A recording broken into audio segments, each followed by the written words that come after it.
What are executive functioning skills and how can we support all students?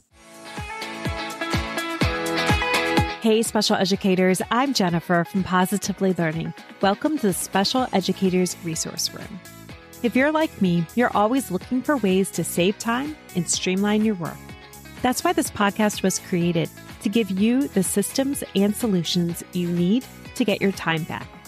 Tune in for tips, tricks, and tools that will help you manage your workload and make the most of your time. Whether you're brand new or experienced, all are welcome in the Special Educators Resource Room. Hey, special educators, it's Jennifer from Positively Learning. Thanks so much for tuning in. Today, we're going to be talking about executive functioning skills, what they are, and how we can support the students that we work with, maybe the adults too. These skills help students manage their work, stay on task, and navigate those daily challenges both in your classroom and out. And the good news is that it can be pretty simple. There's some simple strategies that we can implement to help students strengthen these skills. So before we get into these examples and solutions, I want to let you know that I do have a free student visual checklist that you can use with your independent work systems, especially if you're working with task boxes. It's an awesome tool to support student independence, and I'll tell you more about how you can grab it a little later in this episode. For now, I want to start with a definition of executive functioning skills. What are they exactly?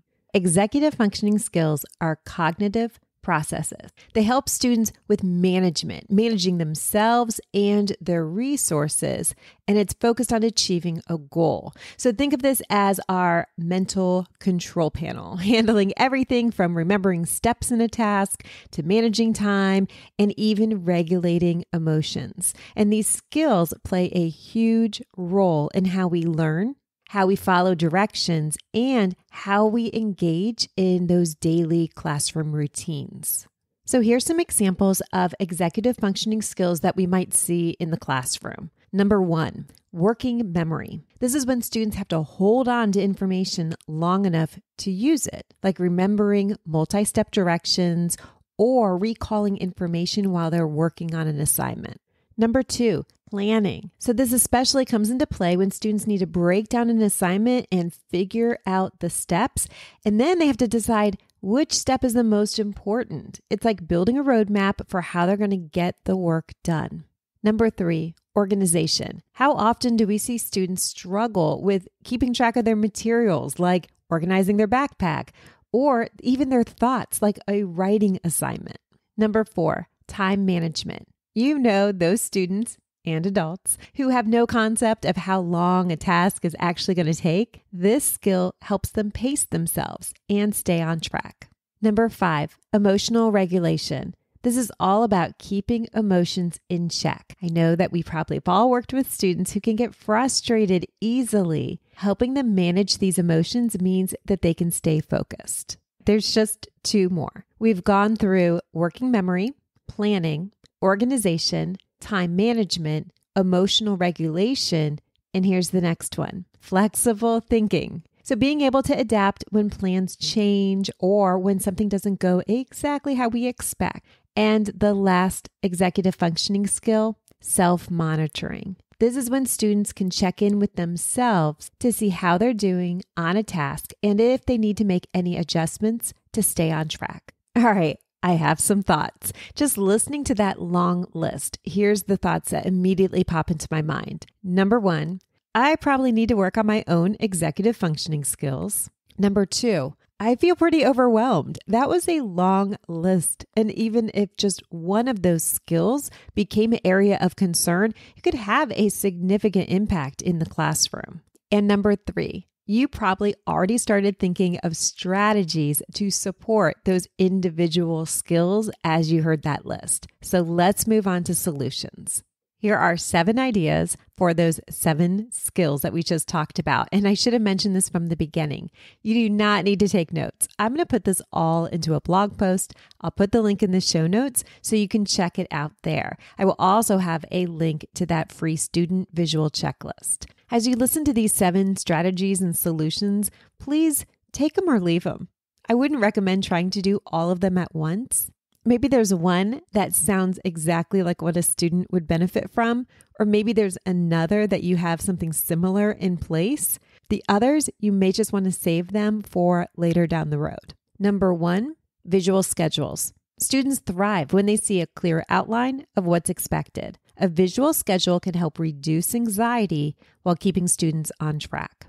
Number 2, breaking down tasks. This is especially helpful for students who feel overwhelmed by these big assignments. You can break it into smaller, manageable steps and celebrate progress along the way, or just provide simple feedback like eye contact or a quick thumbs up. Number 3, timers and time cues. Using timers or countdown visuals can help students understand how long they have to complete a task. This also can help with time management. I'd like to pause before moving on to number 4. These strategies are feeling very teacher-centered. You're putting things together behind the scenes, you're presenting it to students, modeling it, and providing a safe space to practice these skills where they can get feedback. The next step would be to gradually release this to students, where they can start advocating for themselves to put these strategies into place. I don't know about you, but I have my own set of skills that I follow in my life. When I'm facing a huge project, I find it really helpful to grab another cup of coffee, break down that project into manageable steps, and then I eat that frog. Have you ever read that book by Brian Tracy? It's all about breaking down projects, identifying that one first task you don't really want to do, that's the frog, and getting it done. And that helps you build momentum so that the rest of the project feels much easier. Of course, you don't have to follow those steps. That's what works for me. It's all about finding the system that's going to support your students. Number 4, mind mapping. For students who struggle with organizing their thoughts, using a graphic organizer or a mind map can help. It's a great visual way for them to see how their ideas connect. Number 5, emotion regulation tools. These could be sensory tools, breathing exercises, or cue cards, or emotion charts, anything that can help students manage their feelings and refocus when they feel frustrated. Number 6, this is my personal favorite, self-reflection prompts. So you could use questions like, what's my next step? Or how am I doing? You want to get students thinking about their own progress. Such an important step and one that can be combined with other strategies. Number 7, checklists and planners. Having a checklist that students can physically check off can keep them motivated and organized. I know it helps me. And speaking of checklists, remember I have a free visual checklist. This one's specifically designed to use with task boxes or independent work systems. It can help your students stay organized and independent as they move through their tasks. And you can download it for free. I will put that link in the show notes. If you're a member of the TaskBox Dollar Club, you already have access to this. You'll find it in the category called TaskBox Extras. I hope you found the information in this episode helpful, whether you're working with students with specific executive functioning goals or a small group or classroom of students who would benefit from these organizational skills. You can start small by implementing a few strategies and building from there. And don't forget to check out the blog post and grab the free checklist. Those links will be in the show notes. As always, I'd love to hear from you and what's working in your classroom. Drop me a message or connect with me on Instagram at Positively Learning. Thanks so much for tuning in, and I'll catch you next time in the Special Educators Resource Room. Thanks so much for tuning in, and I'm dying to ask, what'd you think? Be sure to hit the follow or subscribe button so that you never miss an episode. You can find the show notes and links for everything mentioned in this episode at positivelylearningblog.com. See you next week for more special education solutions.